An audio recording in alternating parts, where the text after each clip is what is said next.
Generally anti stagger,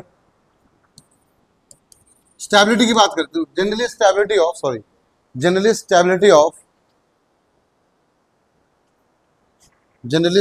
of anti staggered greater than gauge form, greater than partially eclipsed,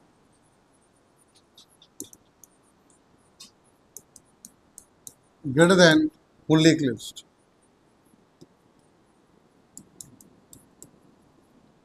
generally ऐसा होता है, but हमेशा ऐसा हो जरूरी नहीं है, क्योंकि डिपेंड करता है, कभी कभी एटम्स ग्रुप पे डिपेंड करता है, कहीं वॉन्डरवॉल फोर्स अट्रैक्शन लग जाएगा, कभी आपका हाइड्रोजन बॉन्डिंग हो जाएगा, कहीं लोन पे रिपल्शन हो जाएगा, कहीं स्टेरिक हिंड्रेंस आ जाएगा, but this is not true always. Right the conformers of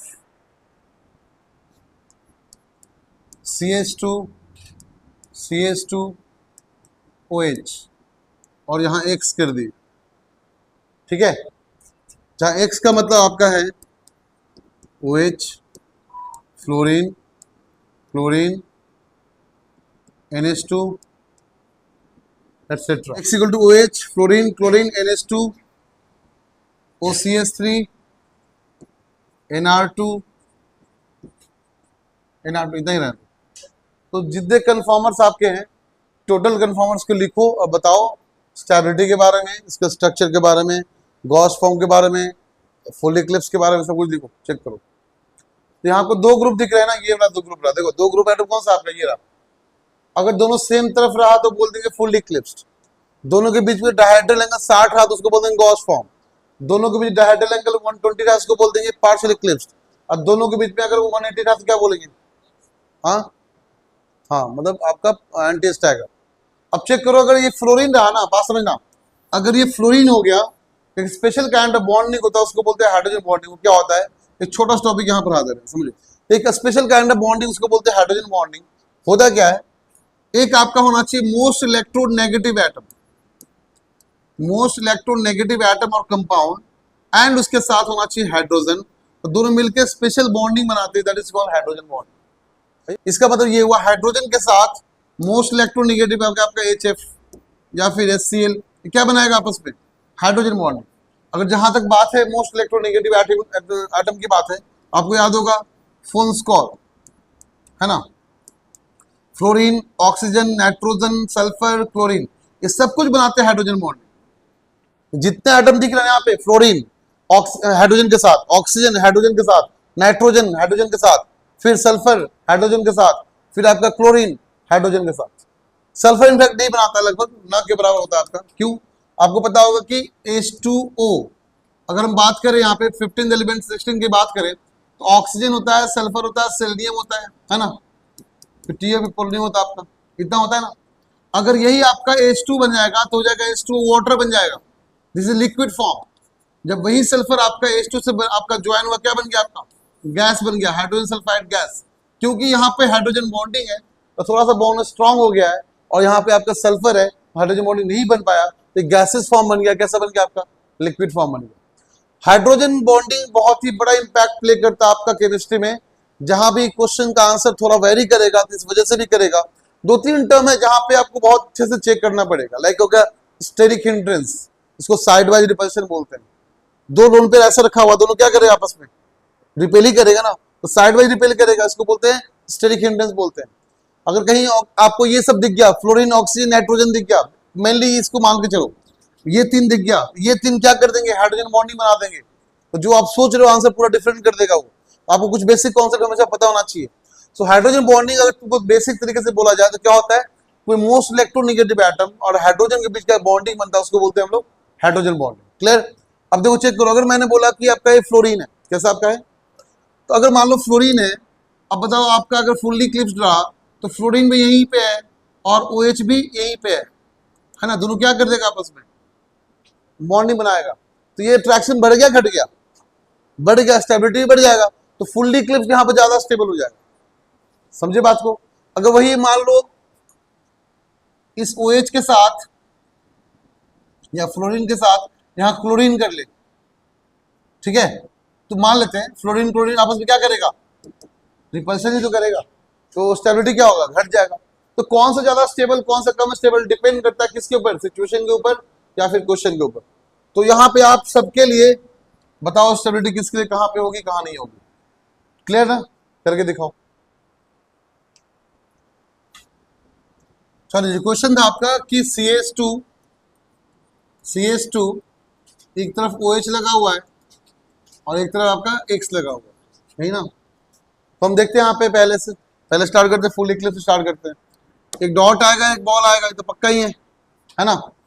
तो यहाँ पे आएगा आपका X या OH, मान लिए OH ले लिया यहाँ पे, और इधर क्या कर लिया हम यहाँ पे, 2 हाइड्रोजन, करेक्ट। चलो तो फुल्ली क्लियर से मुझे पता है कि दोनों ग्रुप एटम कैसे होना चाहिए, सेम तरफ होना चाहिए। तो ये हो गया आपका X और ये हो गया आपका H और ये हो गया आपका H। आप बोलोगे सर मान लीजिए फ्लोरीन है ना, क्या आपका है, जितने भी एटम वहां पे लिए ना, चेक करना, जितने भी एटम आपको दिए वहां पे सब हाइड्रोजन बॉन्डिंग बनाने के लिए कैपेबल है, चेक करो। जितने भी एग्जांपल में आपको एक से जब लिया गया है ना, सब हाइड्रोजन बॉन्डिंग बनाने के कैपेबल है, चेक करो है कि नहीं है। NH2 NR2 N से बना देगा हाइड्रोजन बॉन्डिंग, OCH3 O बन जाएगा, हाइड्रोजन बॉन्डिंग बनेगा नहीं बनेगा। जितने भी एटम आपको दिए वहां पे, हम फ्लोरीन दिए, क्लोरीन दिए, फिर आपको वहां पे लाइक NH2 दिए, NR2 दिए, चेक करो दिए ना। फिर OCH3, मेरे दिमाग में क्या चल रहा था, मेरे दिमाग में ये चल रहा था कि हम ऐसा क्वेश्चन लेते हैं यहाँ पे एक से पे, ताकि एटलीस्ट हाइड्रोजन बॉन्डिंग बन जाए, ठीक है ना। ऐसे क्वेश्चन को पुटअप किया यहाँ पे, तो सारे के सारे एटम यहाँ कैपेबल है हाइड्रोजन बॉन्डिंग बनाने के लिए। बट मैंने बोला हाइड्रोजन बॉन्डिंग बॉन्ड तो है, बट वीकेस्ट बॉन्ड है आपका। कैसा बॉन्ड है आपका, वीकेस्ट बॉन्ड, ठीक है, बात समझिए। बहुत वीक फोर्स होता है हाइड्रोजन बॉन्डिंग में, बहुत ज्यादा वीक। अब समझो बात को, तो आप बोलोगे सर यहाँ हाइड्रोजन बॉन्डिंग बन गया, यहाँ पे देखो चेक करो, बन गया ना। लेकिन इसके पास होने की वजह से, 0 डिग्री होने की वजह से यहाँ पे क्या होगा, स्टेरिक रिपल्शन होगा, हिंड्रेंस होगा, जिसकी वजह से हाइड्रोजन बॉन्डिंग का फोर्स कम हो जाएगा और रिपल्शन का फोर्स ज्यादा हो जाएगा, तो स्टेबिलिटी क्या हो जाएगी इसकी, कम हो जाएगी। इन बातों को केमिस्ट्री में ध्यान रखना ही रखना है आपको, क्लियर। ये पास में होने से हाइड्रोजन बॉन्डिंग बनने का चांसेस था, लेकिन स्टेरिक रिपल्शन होने की वजह से बॉन्डिंग क्या हो गया आपका, वीक हो गया। बोलेंगे steric repulsion wins over hydrogen bonding in this case, clear. तो हम बोलेंगे इसका क्या हो गया, फिर स्टेबिलिटी थोड़ा क्या बहुत कम हो गया इसका, रिपल्शन जब बढ़ी गया। अगर मैंने बोला कि तुम एग्जाम में टॉप की, बाद में पता था तुम चोरी की हो, तो टॉप का वैल्यू कि चोरी का वैल्यू हो गया, फिर ध्यान कहां जाएगा, अब चोरी पे जाएगा कि टॉप पे जाएगा। तुम टॉप किए, सबको पता चला, पूरे इंडिया को पता चला, लेकिन तुम चोरी भी किए ना, मतलब बॉन्डिंग तो है बट तुम हार गए ना, तब जीता कौन, रिपल्शन। तो स्टेबिलिटी घटा के बढ़ा, अब तुम बढ़ा तो नहीं बोलोगे, जब विन कर ही गया तो बॉन्डिंग यहाँ पे है नहीं, इसका मतलब चमका के बोलना चाह रहा है ना। द सेम वे इसका क्लिप्स का, इसका तो पक्का हो गया, रिपल्शन होने की वजह से इसका पोजीशन लास्ट ही आएगा। फुल्ली क्लिप्स इस केस में कैसा होगा, लास्ट पोजीशन स्टेबिलिटी शो करेगा, क्योंकि रिपल्शन ज्यादा हो रहा है, क्लियर। अब मान लो 60 डिग्री रोटेट किया आपने, हम 60 डिग्री रोटेट करते ही कौन सा फॉर्म, अरे बोलो सब बच्चे, गॉस फॉर्म, कौन सा, चलो बताओ। तो गॉस फॉर्म का मतलब हुआ आपका ये रहेगा ऐसे, सब बच्चे बोलना, ठीक है ना। ये OH, तो क्या ये आपका HH है, तो ये आपका X हो गया, अरे बोलो, अरे बोलता नहीं तुम लोग, H ये कितना हो गया। अब क्या रिपल्शन होगा क्या दोनों के बीच में, स्टेरिक मतलब साइड वाइज पास में होने से होता है। जो बच्चे साथ में बैठते झगड़ा उन्हीं के बीच में होगा या दोस्ती उन्हीं के बीच में होगा, लेकिन दूर बैठ गए उनसे झगड़ा में होने का चांस कम है और दोस्ती होने का चांस भी 100% गारंटी है कि नहीं बात का। अगर जो बच्चा पास में बैठेगा झगड़ा उसी के पास होगा और बॉन्डिंग भी उसी का ज्यादा बनता है ना। तो मैंने बोला कि पहले पास था तो चलो झगड़ा ज्यादा हो गया, बॉन्डिंग कम हो गया, बट अब तो दूर हो गया। इसका तो कौन विन करेगा, सिर्फ बॉन्डिंग विन करेगा, क्योंकि भगाने वाला तो हार चुका है। यहाँ पे, यहाँ भगाने वाला पास था, जीत गया था, बट यहाँ पे यहाँ क्या बनेगा आपको बताओ, क्या यहाँ बन जाएगा हाइड्रोजन बॉन्डिंग। चमका, नेक्स्ट 60 डिग्री और रोटेट करो, 60 डिग्री से और रोटेट, कहां चला जाएगा, पार्शियल इक्लिप्स है ना।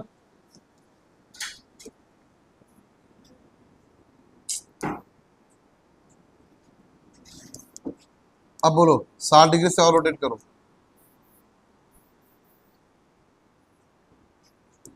एंटी स्टैगर, तो एंटी स्टैगर डायरेक्टली उल्टा,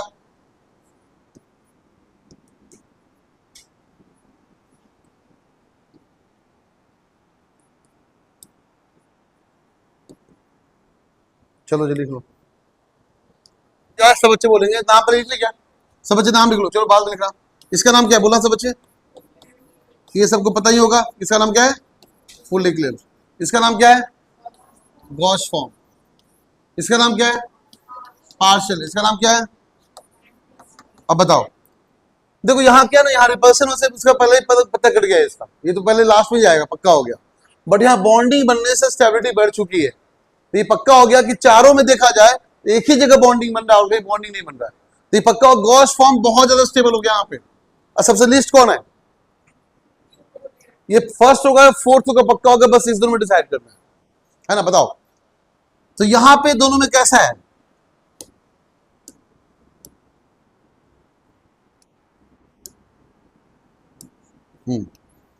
यहां पे दोनों कैसा है, एंटी स्टैगर होना चाहिए कि ये होना चाहिए बताओ, डायरेक्टली उल्टा, डायरेक्टली तो स्टेबिलिटी बढ़ जाएगी, मतलब कुछ है ही नहीं, तो क्या होगा स्टेबिलिटी से बढ़ जाएगा, मतलब पहला होगा गॉस, फिर होगा और फिर होगा और लास्ट में कौन होगा, ये इसका पूरा हुआ। अगर मान लो first position second third fourth, तो क्या बोलेंगे बताना, आपका होगा second greater than fourth greater than third and last में first, this is the stability condition of this question. चलो क्वेश्चन करो। अच्छा इससे पहले दो बात समझ लो, यहाँ पे आपको इतना तो पता हो क्लास 9 में पढ़ना था क्या, कि पोटेंशियल एनर्जी जितना कम होगा स्टेबिलिटी उतना ही ज्यादा होगा, है ना। जैसे मान लो स्टेबिलिटी किसी भी केमिकल कंपाउंड की एटम की रिएक्शन की ज्यादा कब होती है, स्टेबिलिटी ज्यादा होने का मतलब उसके पास पोटेंशियल एनर्जी कम होना, तो आपके पास एनर्जी कितना है, अभी इस पेन को ऊपर लेके चले गए, बात समझना, इस पेन को उठाना स्टार्ट किया, एनर्जी बढ़ रहा है घट रहा है, बढ़ रहा है, स्टेबिलिटी घट रहा है, कैसे पता, पेन छोड़ेंगे कहाँ गिरेगा सीधे, तो नीचे क्यों गिरा, बिकॉज एनर्जी ज्यादा इसके पास है, जिसके पास एनर्जी बढ़ता है ना स्टेबिलिटी घट जाती है। अब पेन को नीचे छोड़ दिया, बताओ अब कुछ होगा इसके साथ, एनर्जी कम गया स्टेबिलिटी बढ़ गया, अब कहीं नहीं हिलेगा ना डुलेगा, बट यहां रख के छोड़ दो कहां गिरेगा, क्योंकि पोटेंशियल एनर्जी बढ़ने से स्टेबिलिटी घट जाती है, समझे। तो आप पास 4 करोड़ रुपया आ जाए तो तुम बढ़ने थोड़ी ना होगे, लैम्बोर्गिनी खरीदोगे, घूमोगे फिरोगे मस्ती करोगे, स्टेबिलिटी घट गई तुम्हारी, क्यों, एनर्जी बढ़ गया तुम्हारे अंदर, तो बस 1 रुपया तो यहीं पे आओगे, पढ़ना है तभी तो खरीद पाएंगे गाड़ी वगैरह। तो जिसके पास एनर्जी कम होता है ना स्टेबिलिटी क्या होता है ज्यादा होता है, उसी के बेसिस पे क्वेश्चन आपका है।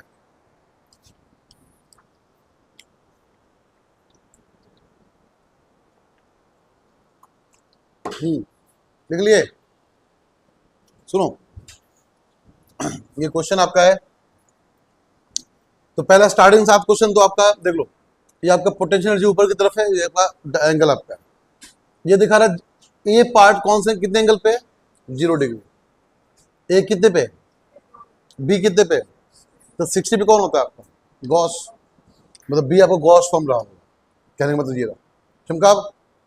तो सी कहाँ पे 120 पार्शियल इक्लिप्स रहा होगा, तो ऐसे करके निकालना आपको, ये क्वेश्चन आपको दिखाना है और दिखाया आपको कि मोस्ट स्टेबल फॉर्म कहाँ पे होता है, वो आपको निकालना है, इसको देख कर निकालना है, इसको देख के बताना, क्योंकि मोस्ट स्टेबल मतलब कम एनर्जी की ज्यादा एनर्जी, कम एनर्जी, और सबसे कम एनर्जी किसके पास यहाँ पे, तो डी हो गया मोस्ट स्टेबल फॉर्म, समझा। लीस्ट स्टेबल फॉर्म कहाँ पे है, ज्यादा एनर्जी कहाँ है, ए और, है ना, ऐसे क्वेश्चन का आंसर करना है।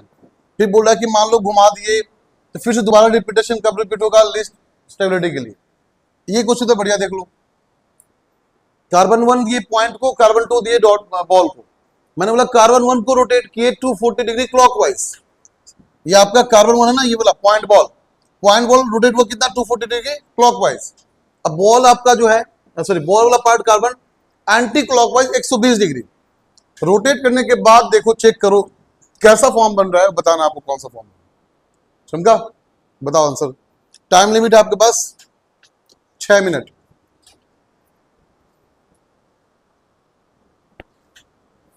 चलो देखो, चलो पहले का आंसर कहां गया, पहला क्वेश्चन ये रहा। So what is the form at point A, क्या बोलेंगे फॉर्म को हम लोग, फुल्ली इक्लिप्स्ड, है ना, and what is the form at point B, B पे गॉश है, ई पे कितना 240 है ना, तो कितना हो जाएगा पार्शियल इक्लिप्स्ड। हाँ वेरी गुड। एफ पे गॉश, तो बी और एफ पे गॉश ही आपको दिख रहा है। बी एफ कैसा है, सी और ई क्या है पार्शियल इक्लिप्स्ड। सेम का मतलब सेम होगा, सी पे पार्शियल इक्लिप्स, ऐसे बोल दो डायरेक्ट। देखो ए और जी कैसा है फुल्ली इक्लिप्स्ड, सी और ई कैसा है पार्शियल इक्लिप्स्ड, और बी और एफ कैसा है आपका, अब 180 पे क्या आपका एंटी स्टैगर। तो पूरे घूमने में एक ही बार आपका एंटी स्टैगर आता है, बात समझे, एंटी स्टैगर एक ही बार आता है, तो एक ही बार आपका है। क्लियर ना। Now most stable form is that, कहां पे होना चाहिए, जनरल क्या बोले थे कहां होना चाहिए, अच्छा क्वेश्चन को देख के बोलो कहां पे एंटी स्टैगर। तो D most stable, least stable कहां पे, ए एंड जी। इसका आंसर हो गया डी और इसका आंसर हो गया ए एंड जी। चलो next, least stable form of n butane is repeated after rotation of 360। अगर तुमने बोल दिया कि लीस्ट स्टेबल है कहीं पे एक जगह पे है, मान लो 60 पे, मान लेते हैं, अगर मान लो 60 पे लीस्ट स्टेबल है तो दोबारा कितना घूमेगा, फिर से 360 घूमेगा लीस्ट स्टेबिलिटी के लिए, तो फिर से आंसर क्या हो जाएगा 360। Gauss form is repeated after rotation of 180। क्या आपका यहां पे बी और एफ कैसा है, 240, sorry 180 240 240।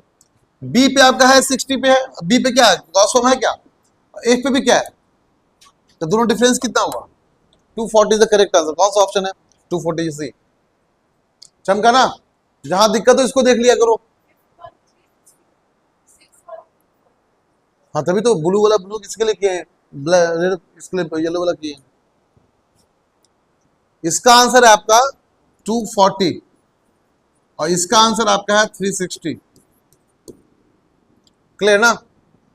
Next, most stable form is repeated after rotation of 360।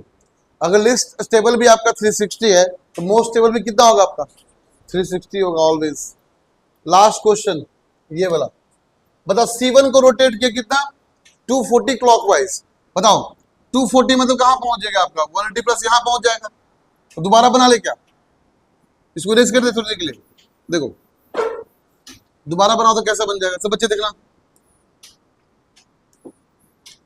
ए पहुंच जाएगा यहां पे है ना, तो C1 रोटेट किया ना, तो ए आपका यहां पे आ गया, ठीक है, तो ए यहां पे है तो BC ऐसे चला जाएगा, सिंपल सी बात है, ये B हो जाएगा और ये C हो जाएगा। क्लियर ना। अच्छा अब C2 किधर रोटेट किया आपका 120 डिग्री एंटी क्लॉकवाइज, तो C2 रोटेट किया ऐसे था 120 मतलब यहां पहुंच जाएगा, तो D यहां पे आ जाएगा,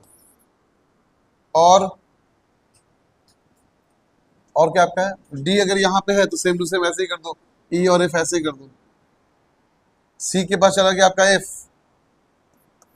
और इसके पास E चला गया, वही हुआ ना, तो जैसा था वैसे रह गया, कुछ चेंजिंग नहीं आया। तो क्या बोल रहा है रिजल्टेंट फॉर्म क्या होगा आपका, अगर मान लो फुल्ली क्लिप्स था तो अभी भी कैसा है फुल्ली क्लिप्स, जो फॉर्म था वही रहेगा, फॉर्म चेंज नहीं करेगा। यहां तो मान लो ऐसा हो गया, अगर मान लो मैंने बोला होता 300 घुमाए क्लॉकवाइज और 60 घुमाए एंटी क्लॉकवाइज, 200 घुमाए एंटी क्लॉकवाइज, ऐसे रहेगा आपका, तो उस टाइम पे आंसर कैसे करोगे, ऐसे घुमा के चेक करोगे, अब बताओ कौन सा फॉर्म है।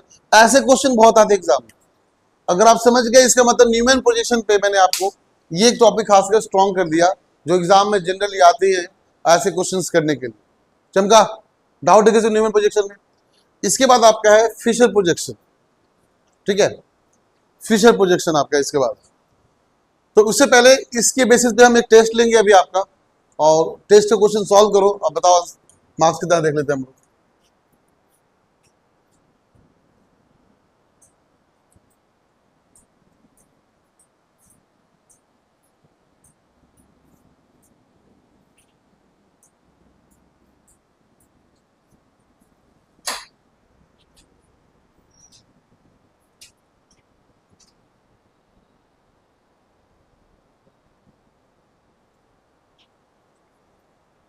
हाँ जी सब बच्चे, टाइम कम है, स्टार्ट करो। Which the following is the staggered confirmation of notation about civil C2 bond in the following structure। Staggered बोल रहा है, बताओ कौन सा होगा, चार आपके पास है option.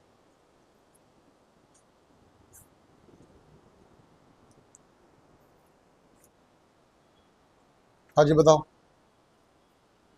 Which of the following conformer of butane has minimum energy?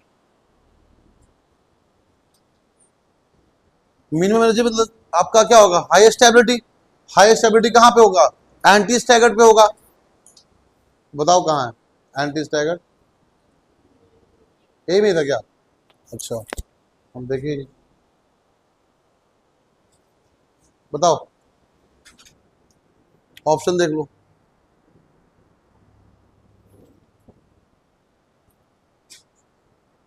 Option ये है, क्वेश्चन ये है 1,2 dial cannot form intramolecular hydrogen bond. Which of the following most stable? Anti-conformer has butane has minimum energy, high stability. कौन सा? Gauss repulsion, sideways repulsion. यहाँ कोई bonding बनना नहीं तो रिपल्शन ही होगा। ये एक ही ऑप्शन दिख रहा है हमको। ये वाला बात। Which the following represent the staggered? Staggered मतलब गॉश और एंटी स्टैगर्ड, स्टैगर्ड फॉर्म। जब बीच में होगा उसको बोलते हैं स्टैगर्ड। सेम तरफ उसको बोलते हैं इक्लिप्स। इक्लिप्स का दो नाम दिया गया, पार्शियल एंड फुल्ली। स्टैगर्ड का दो नाम है, गॉश एंड एंटी स्टैगर्ड। तो आपको समझ जाए कौन सा होगा ऑपोजिट में। 2,2 dimethyl butane, X and Y can be respectively B। क्या क्या हो सकता है? बनाओ जल्दी से। 2,2 डाइमिथाइल ब्यूटेन बनाओ और बताओ स्ट्रक्चर कौन सा पॉसिबल हो सकता है X और Y का। 2,2 डाइमिथाइल ब्यूटेन बनाकर स्ट्रक्चर बताओ कौन सा पॉसिबल है।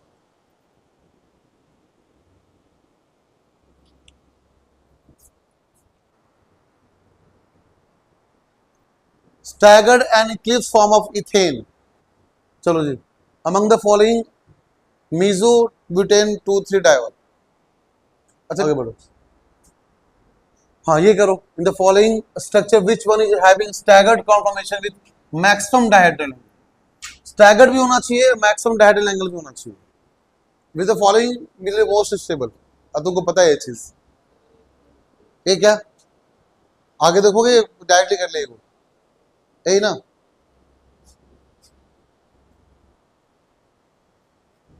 क्वेश्चन टाइम तो बहुत बचा है, 11 मिनट बचा हुआ, खत्म हो गया क्या?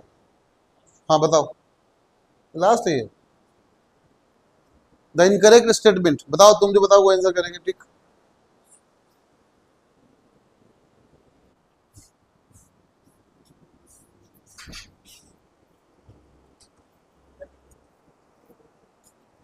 तो एक टॉपिक मैंने अच्छे से कंप्लीट कर दिया आपका आज। कल स्टार्ट करेंगे ज्योमेट्रिकल एंड ऑप्टिकल आइसोमेरिज्म।